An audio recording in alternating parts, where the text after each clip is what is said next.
Hello and welcome to this tutorial. My name is Saham Malik, and in this tutorial I'm going to show you how you can program a file when your setup 1 and setup 2 or op1 and op2 are actually two separate files. So you can see I have two files here. One is corresponding to the first op, and you can see the second op is actually a separate file here. And we want to program both and set them in a way that CAM Assist can program them at the same time.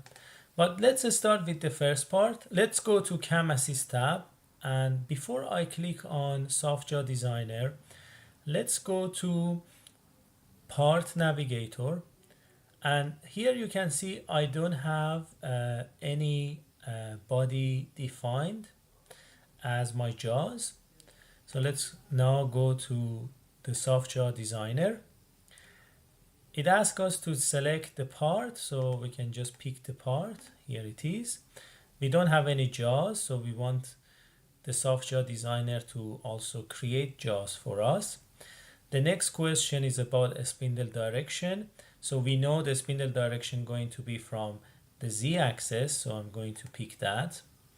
And we can just pick one of the faces as our spindle direction. And for the opening direction of the jaws, as you can see, these jaws are going to be moving in y-axis like this.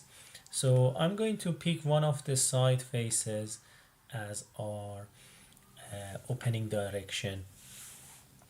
I'm going to keep the interlock prevention and multi-level option on, but I'm not going to change anything else. Of course, you can always modify the size and geometry of the jaws and the position of the jaws, but I'm just going to press OK.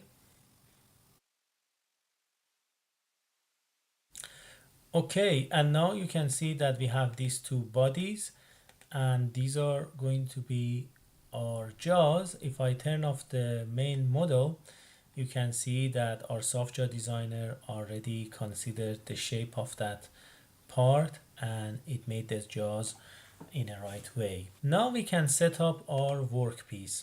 So by that I mean we just select the part, selected bounding block as our stock, and we also selected the jaws and the vice as our specified check.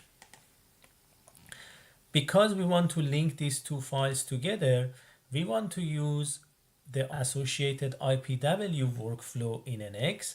So here I'm going to right click and edit this workpiece. Of course, the model is the same, but for a specify blank, we're going to click on this drop down and go with IPW in process workpiece. And then select source for IPW.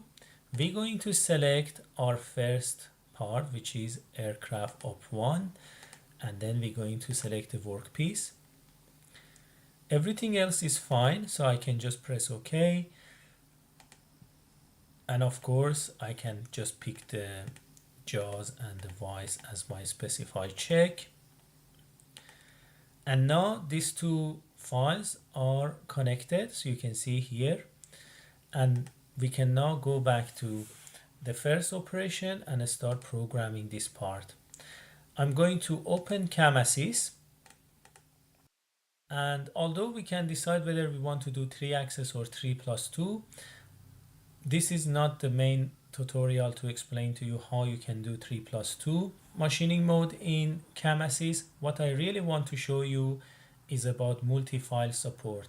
So you can click here, and then CAM Assist already recognizes the second op. You can see that the name of this file op2 is the same as what I have here.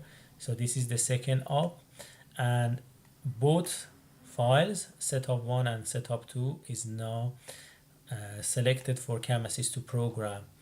I keep everything else as before, so I'm going to use the default values.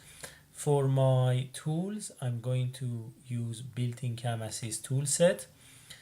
And for operations, I'm going to keep the face milling on. And for toolpath generation, I'm going to keep my selection as ask each time, and I'm going to press OK.